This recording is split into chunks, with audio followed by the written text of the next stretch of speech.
Welcome back to Casting the Net, where we seek to divulge into the broad net that public health casts here in East Texas. This is our second episode of the season. So I'm here in the studio with Terrence Ates today. We're going to be doing it a little different. We actually don't have a guest with us today. It's just going to be me and Terrence. But we're going to be talking a little bit about worksite wellness and how we support moms. We're going to be talking about a little bit of nutrition and some motivation that maybe you can divulge in your workplace to maybe get some ideas rolling. So without further ado, let's jump right in and get at it. For work sites of any size, so if you're a company of one, this applies to you. If you're a company of 1,000, 3,000, 5,000 in the Tyler area, even across East Texas, because the Worksite Wellness Awards program is open to any business in East Texas. So the Northeast Texas Public Health District, we're based in Tyler, we're based in Smith County, but the majority of our free services are open to anybody that lives in East Texas. So this Worksite Wellness Award has 4 different categories, and it is open for any company to receive free recognition, awareness, notoriety, publicity from NetHealth, from a local public health department, about how well your work site is. That's the program in a nutshell. Yeah. Had NetHealth ever offered any kind of award like this previously? To my knowledge, no. I've been an employee of NetHealth for 13 years. So yeah, you got a little there on me, Terrence. Yes, sir. If there was anything before 2012, I've not had any knowledge. Now, companies may have their own existing worksite wellness programs, initiatives already in place. But we're wanting to shine a broader light on successes that companies may have already with their worksite wellness programs so that other companies can learn from you, because the majority of a person's workday is spent at their job, at their worksite. So it's important for wellness to be ingrained, implemented as a part of your day-to-day, week-to-week worksite operation. And we're seeing that. I mean, I think that we've seen a rise in health awareness in the workplace, people wanting to take initiative. And I guess what you're saying, Terrence, is like these companies don't necessarily have to reinvent the wheel. They have things that are already in place that would fit the criteria of what we're looking for. Their individual company may have things already in place that some or the majority of employees may not even know is already available for them to utilize. I think it's very true. I think there's probably companies out there that offer things to employees and they're just not aware that they have it available to them. I'll go ahead and speak on behalf of NetHealth. We have an employee assistance program that's free for any employee to utilize. Many of you that are listening right now, your company probably has some type of an employee assistance program that's free for you to utilize. And the acronym is EAP, Employee Assistance Program. Now, the name of the company that your business uses to provide that EAP may be different, but the basic element is that there are a lot of free supportive resources, programs. Like for ours, for example, you can get assistance on tutoring for your school-age children. Mm-hmm. You can get assistance on if you need to move residence, instead of calling up friends to help you move on a weekend, you can contact our employee assistance program, and they can get you in contact for free with moving companies to help you move. They can help your kids to find college scholarships. They can provide free legal guidance, legal assistance. I'm just thinking on the tip of the iceberg, because there's 10 or 12 different pages that we've been provided by our HR department of everything that's all available.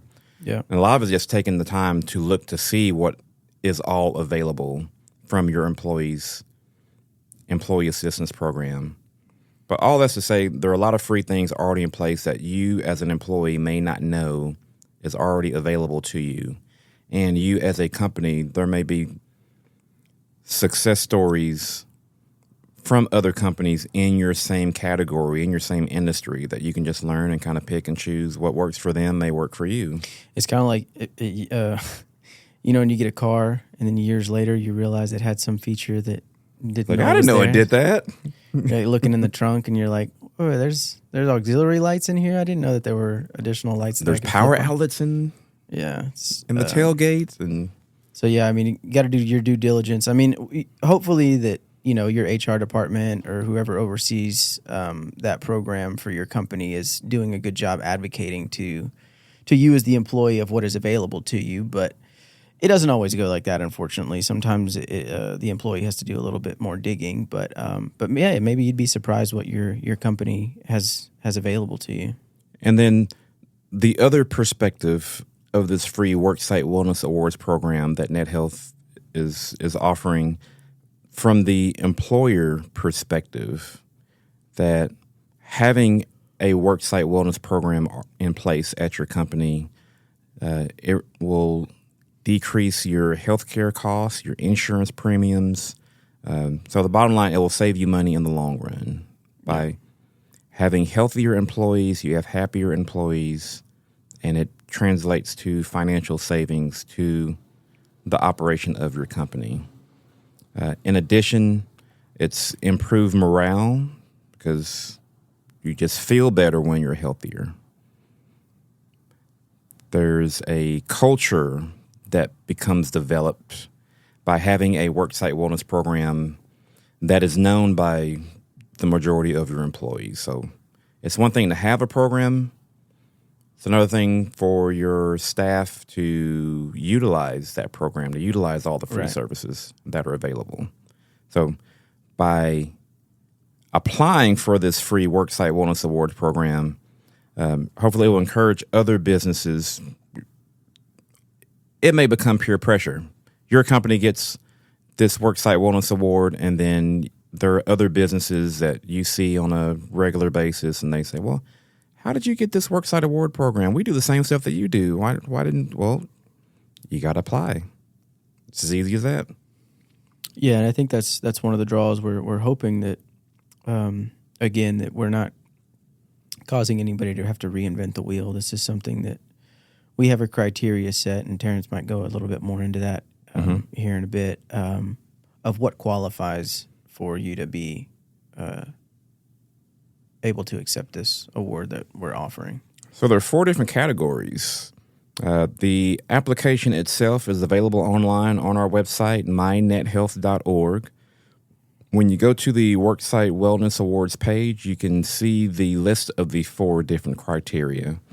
The first that we're going to touch on is your company having a mother-friendly worksite policy. So this is, I actually want to emphasize this. You may not have female employees at your business right now, but if your company does hire female employees in the future, it will be very beneficial if your company already has a mother-friendly worksite policy already in place, because this is to provide support for women who are becoming mothers, who have infants, who have newborns, whether they are able to bring their infant newborn to their job site, to their work site.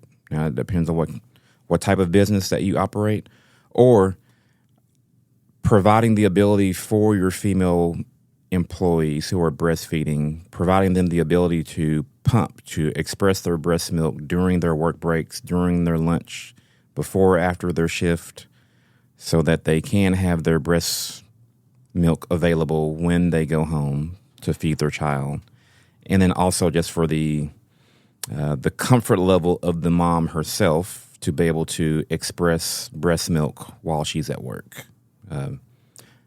I feel it's important for us as men, us as guys, to say this, that it's important to support women's health at the workplace. There are four elements to having a mother-friendly work site. One of which I mentioned already is having a room where the mom can express her breast milk, where she can breastfeed her child. And it's important that that room is not a bathroom. That is not a rule that we as Net Health made up. This is from the Texas Department of State Health Services. They operate the Mother-Friendly Worksite program. So that's one of their criteria, that I'm not a woman, never been a woman. Yeah. I would assume that you would need to have some level of comfort, assurance, ease, not being distracted, disrupted, and then also a safe, accommodating location. I have not spent time sitting in a closet, so I don't think that trying to express breast milk in a closet would be And that might have be been a comfortable place to do it. In its initial inception, before they maybe had like an official criteria, there was probably companies who just kind of outfitted we got this unused. Yeah, this old janitor's closet or something. Just pull the stuff out and just put a chair in there. But I've seen some really nice ones. They play some music, or they got a little speaker in there. Yeah, they have. The mood is set. Sure. So it could be an unused office space. It can be the conference room at your workplace. It can be somebody's existing office. As long as that door is able to be locked, and you can have some type of sign saying "Do not disturb," whether it's a door hanger or print out on a piece of paper and tape it on the outside of the door. Pretty versatile criteria. It's very versatile, and the Mother-Friendly Worksite program itself will provide your company with signage if you do not have signage available to put on that specific room. So making sure the mom has a private room that's not a bathroom, that's one of the four. Second is that there are hygienic storage options for her breast milk. So if it's a break room, a common area refrigerator, it could be a mini fridge or a personal cooler that the woman can keep in her office, under her desk, in her cubicle, locker, wherever it may be. As long as the breast milk can stay temperature controlled. Third thing, the mom has access to running water, to a clean water source, and a sink where she can rinse and clean the bottles where she keeps the breast milk, clean the breast pump if she has a breast pump. And then fourth, your company has, within your policy, you have flexible work schedules built in, so the mom can have feasible time to breastfeed or to pump her breast milk. Like I mentioned before, if that's during her work shift or if it's during her lunch break. Do they have set durations on those? Like 15 minutes? Or is that just contingent on what it's up to the company, yeah. That's a company decision. How you bring up a good point, though, because it's the company's decision to decide the length of the breaks, but it's important that breaks are allowed, are provided, are available. Depending on the nature of your business, if it's going to be easier for that break to be within the lunch time, then if that's written in your policy, then that's fine. As long as there's a paper trail that backs up how your company provides a flexible schedule for women to pump or to breastfeed. You have that as written company policy. And those are the four criteria for the Mother-Friendly Worksite program. This is something that was not organized directly by Net Health. It was created by the Texas Department of State Health Services, which I will refer for the rest of this episode as the State Health Department. Internally, we call them DSHS because that's their acronym. The State Health Department created the Mother-Friendly Worksite program so that any company across the entire state of Texas could receive this recognition. We have rolled in that program with a few other policy-driven programs. The second of which to bring up is if your company has a nicotine-free policy. So not just smoke-free, but nicotine-free. And this goes into smoking cigarettes, e-cigarettes, vaping pens, mods, on company property. So this goes back to what your company policy is. If you have company work vehicles, does your policy include not using nicotine-containing products in your work vehicles? Mm-hmm. That's a company-by-company decision. Depending on where your company is located in what city, if that nicotine-free policy means no smoking indoors, and if it means you have to be a certain number of feet away from any customer entrances, or if that means no smoking is allowed anywhere on your property, including the parking lot, sidewalk. And that's a company-by-company decision. You got to go across as far the as street. because it's, that's where it falls back on the business, on the company, of how loose or how stringent your nicotine-free policy may be. But this also goes into cost savings for the company in the big picture. Tobacco use is still one of the leading causes of preventable death, not just within East Texas, not just within the state of Texas, but across the entire country, just because of all the health effects it has on your lungs, on your heart, on your blood, increase your blood pressure, et cetera, et cetera. The element that we have this nicotine-free policy written in, another sobering statistic is we have a high percentage of pregnant women in East Texas who smoke while they are still pregnant. Wow. So the That's crazy. unborn That's child still- is getting exposure to secondhand smoke while they are still developing. That's wild that that's still a thing. Yeah. I guess that hits home. Everybody listening, I think y'all heard a little bit on the last episode, but our household is expecting, and I couldn't even fathom. Like, that's wild. Smoke barbecue, That's crazy. not cigarettes. Yeah. Yeah, that's wild. But this goes back to the culture of education about health prevention, about health promotion, about basic lifestyle habits that benefit you in the short term and also in the long term. Mm-hmm. So this Mother-Friendly Worksite program can benefit your company now and in the future. A nicotine-free policy benefits you now and in the future. The third policy that I'll touch upon is if your company has any type of healthy food, healthy eating policy, healthy meal options. And this is very flexible depending on if you have a cafeteria on site at your job, if you have vending machines, if you have food trucks that come, whatever ways meals are provided to your employees during the workday. That's where this healthy food policy comes in, because that environment can look very different if you're a company with thousands of employees. Just using UT Health East Texas, Christus Mother Francis, Sanderson Farms, Ingersoll Rand, for example. There are the companies that have the largest numbers of employees in the Smith County area, where you have 1,000, 2,000, 3,000. You have multiple work sites. You have to have multiple ways of feeding your employees. Yeah.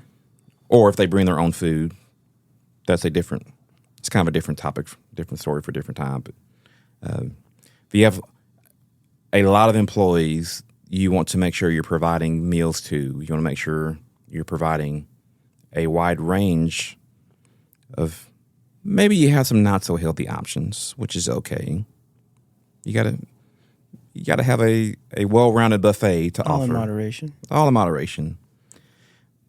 Those healthier options, you also want to make sure that they are placed in locations where they're more visible, they're more accessible for your employees. And that goes to the topic of behavioral design. So this is whether you may have the healthier options higher on the shelf, or they're more at eye level, chest level. Behavioral design can also mean when a employee enters the cafeteria area, the lunch area, the healthier options are bam, they're right there first when you first walk in. Or it becomes the default option, almost to where you're giving them the opportunity to select healthier meals. It's still up to that individual employee to make that pick, to make that selection. You can lead the horse to water, but you can't make it drink. Sure. But you're doing your due diligence as the business, as the employer, as the worksite, to providing those healthier options, strategically placing these healthier options, and even strategically placing the signage showing if your company has some type of healthy menu labeling, color-coded signage, if you offer discounts for healthier options, if it's, that's part of the misconception that eating healthier costs more money. Mm-hmm. That's not always the case. Mm-hmm. Sometimes it is. Well, I remember we were talking to a certain someone a few weeks ago, how they have a salad bar and everything, but it's like almost... Oh, yeah, it's kind of tucked away. Kind of hidden, and it's just like, you got to like look for it, or healthy food and stuff it's there, but it's kind of... It shouldn't be hard to find. Yeah. It shouldn't be hard to get to what the healthier options are. It makes you wonder, and that's a good example of this topic of behavioral design. When that space was designed, was Worksite Wellness top of mind when their cafeteria space was designed? No, the work environment has changed over the decades. So things can get moved, things can get rearranged. Whether you can physically move a salad bar or not. Let's say if you can't move it, you can add directional signage, wayfinding signage. You can have a flyer or poster up at the entrance that shows a map to show where the healthier options are within the eating space. If you're a company that doesn't have a cafeteria, you have vending machines. Do your vending machines have healthy options in them? And that kind of goes to what the nutritional standards are, depending on the items that are in there, if they're higher protein or if it's lower sodium, lower cholesterol. Does your company have the ability to pick and choose what's put into your vending machines? Or are your vending machines filled by an outside company, third-party company, and you just get whatever they decide to put in? Yeah. And that's where the policy element comes in. Does your company have some type of healthy food policy where you have control and ownership over what items to put into that vending machine? And I think this is also, kind of like a cool segue, or at least like a way to kind of hit on that. You as the employee, you can advocate for it too. Mm-hmm. You don't know if you don't ask. It's like if there's something that you want available, you might be surprised that if you bring that to the right person to be like, hey, why don't we see about maybe offering this in our menu or putting this in our vending machine, you might be surprised at what you find or the response that you get. And just try not to be pessimistic and be like, no, I'm going to get shot down and there's no point in asking. Just ask. Because there may be other employees that have the same thought, have the same wish, the same desires of having healthier options, or at least refreshing what is made available for purchase. Because because even I go through this, there's that decision, do I want to leave my office to go get lunch? Mm-hmm. Or what are my options here? What are my nearby options? How far do I need to walk or drive? Yeah, we're on the fourth to get floor. Food. We got to go down the elevator and cross the street, go to the parking lot, and then which direction to go. Or we're close enough we can walk downtown, or we can drive. Not not too far to get to restaurants, to other locations. And some days I'll bring my own lunch, just kind of, if I know I'm not going to have as much time in my workday to go someplace for lunch, I'll bring my own food. Yeah. But I know not everybody is able to do that at their job. Yeah. So it comes down to your situation, to your work environment, to the cultural climate of your work site, of knowing what healthy options are available on site. If they're not healthy options available on site, where are your nearest healthier options off site? Another element to this healthy food policy, it's not just things that you eat, but they're also the things that you drink, because you can be surprised how many calories you can. Okay, this is a soapbox I will stand on. You can drink more calories than you can eat. Mm-hmm. You'd be surprised how many calories are in a glass of sweet tea versus a lunch-sized meal at a restaurant. Right. Hidden calories of what you drink may surprise you. So when you purchase whether it's a soda, whether it's fruit juice, whether it's Gatorade, milk, get coffee at 7 Brew, Dutch Brothers, Starbucks, wherever it may be, the additives that you may put in, the way that you like to customize your drink. If you don't do this already, start to learn how many calories you're consuming on a regular basis and see if you're surprised or not. Yeah. Anytime I get coffee at either one of those places, I was surprised. I started doing this a while back, but I'll be like a quarter sweet. A quarter? Yeah. Not full. Not even half. Because like I and they get it too. I mean, they hear, it's like they may put 6 pumps in there instead of, or they may put 1 pump in there instead of 6. And it's just like, yeah, dude. It's like whatever y'all's measurements are, give me a quarter of that. So dial it all down a little bit. Yeah. But not that you have to titrate your dosage every time. Mm-hmm. It's more of a taste preference. Or that too. I mean, there's an element of that. Some stuff I've had, and I just don't know how anybody can drink it, man. It's just like pure milk sugar. Like it's too much. It's way too much. I can't do it. Maybe when I was a little younger, but I can't now. And now it's just like I can't even get that stuff down. Your taste buds have adulted. Yeah. Like in the fall, you do the pumpkin latte or whatever, and some of those are just like overbearingly sweet. An acquired taste. Yeah, it's like, no, man, like y'all got to dial it back a little bit. So the Net Health Worksite Wellness Awards categories, I think we've touched on all 4. We've mentioned the Mother-Friendly Worksite policy, the Nicotine-free Worksite policy. If you have any type of a healthy food, healthy nutrition policy.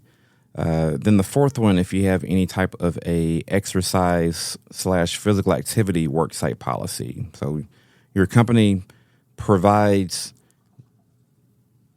awareness, education, resources for getting some physical activity. And this is going to be as simple as your company has written into your worksite policy of just going for a walk during the workday, or that's during a scheduled break, whether that's during your lunchtime, whether it's before work or after work.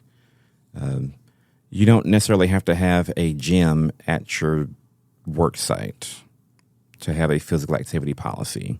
If you have a park that's nearby, if you have hallways, staircases.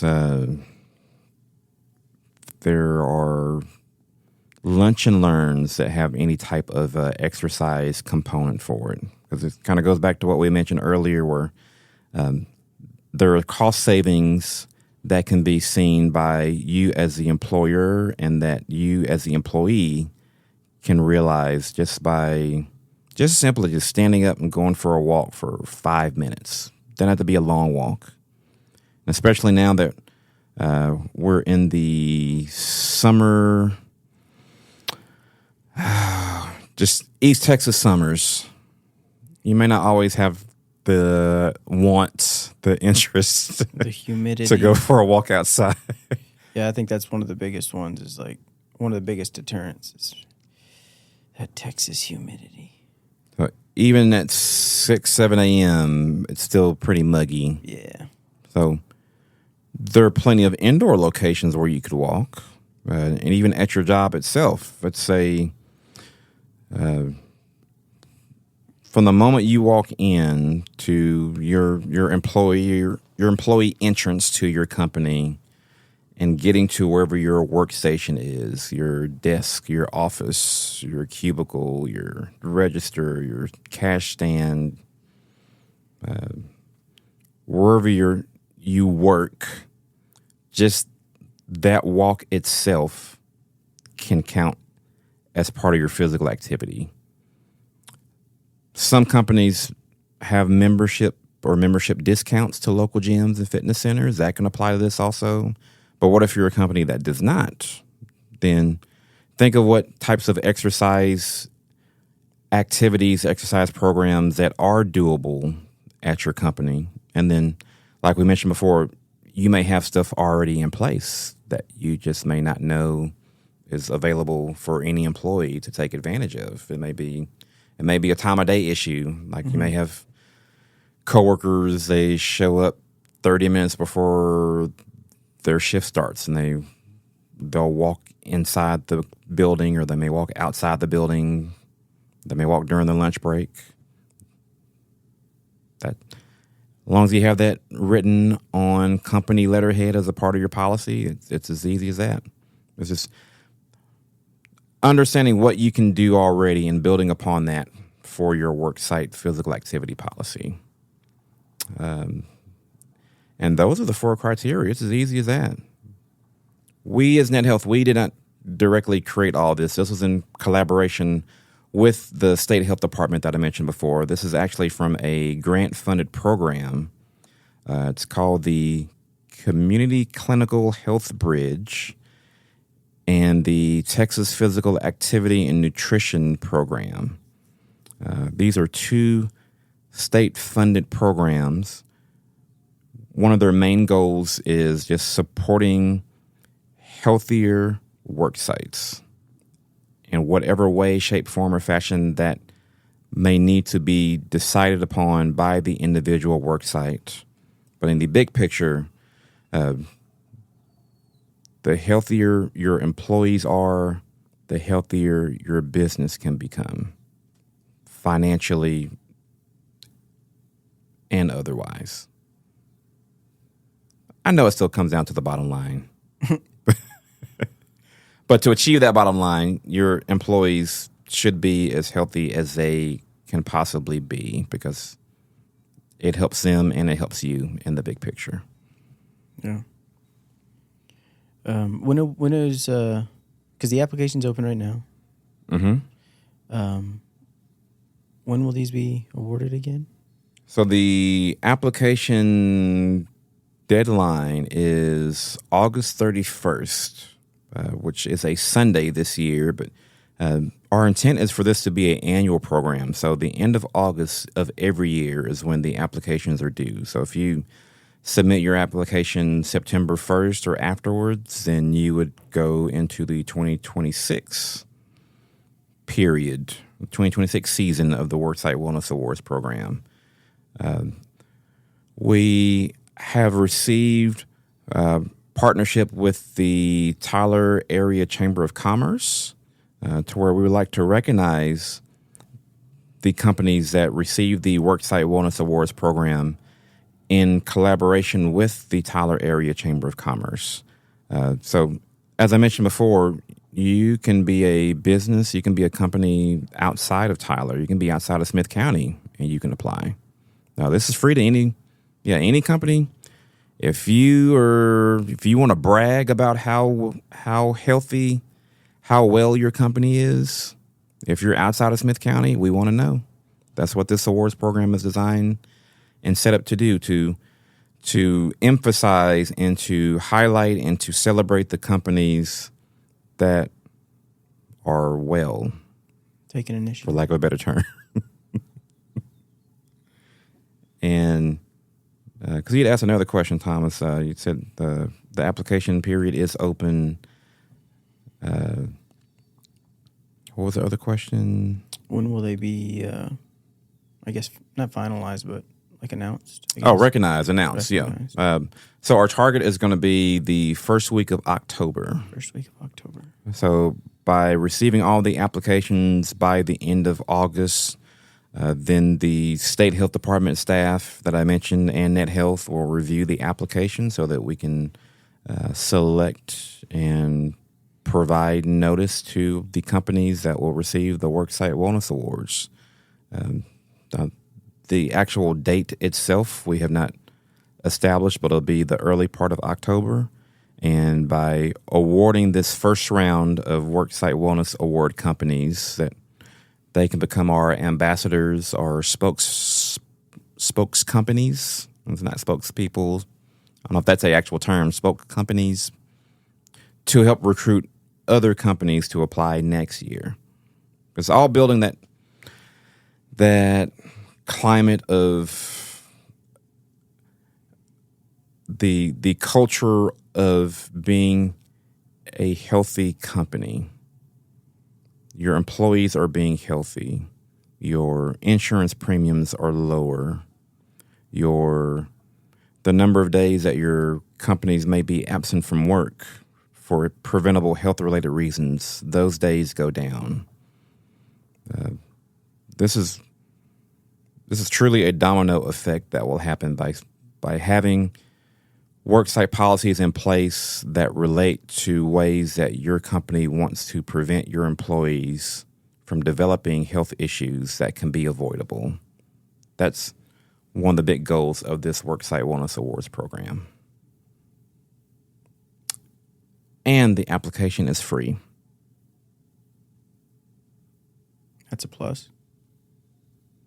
No application fee. No, it's totally free. Now, the trade-off of that being free is your company developing, if you don't have any of these policies in place, learning what's your first step.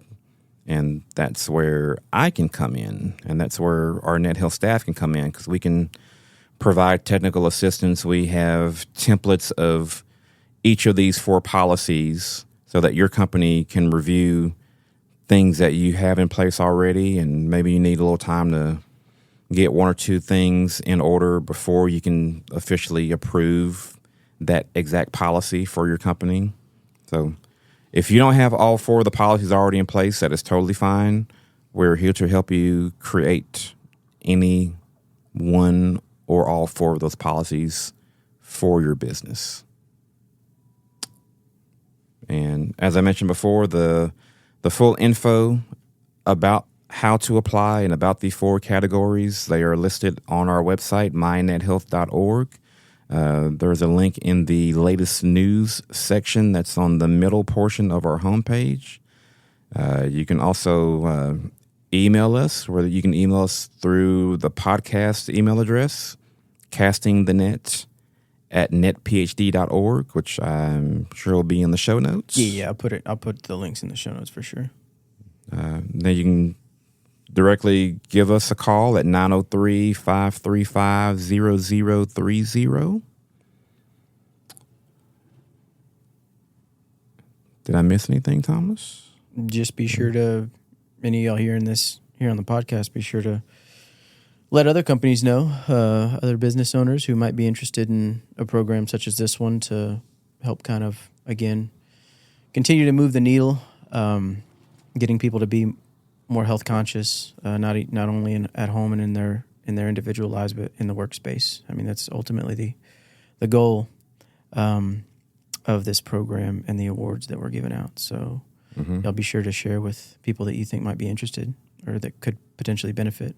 We see it as an all-around benefit. But, yeah, y'all be sure to tell your friends and coworkers. Mm-hmm. So we appreciate y'all tuning in.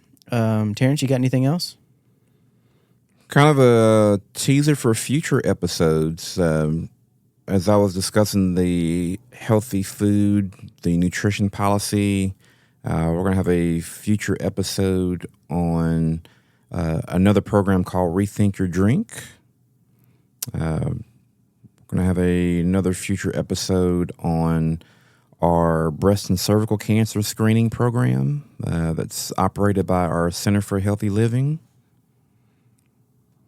And on type 2 diabetes prevention and self-management, because statistically 1 out of 8 people in East Texas have type 2 diabetes, which is a preventable health condition that's directly attributable, directly related to how you live on a day-to-day basis.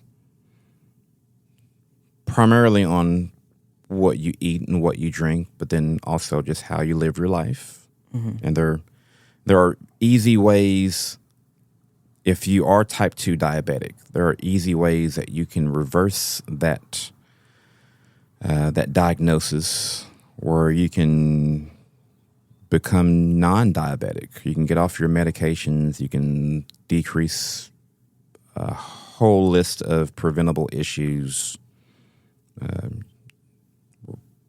I won't go into it. Yeah, we'll save that for we'll save that for later. Yeah. I was about to go down the rabbit hole.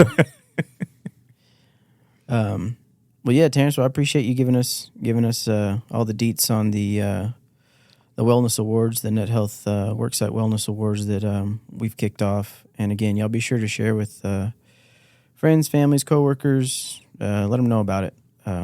We want to see plenty of applications. And again, that application period is open right now, so y'all be sure to get into that. Again, I'll have the link in the show notes. And yeah, we appreciate y'all tuning in, and we'll catch you on the next one.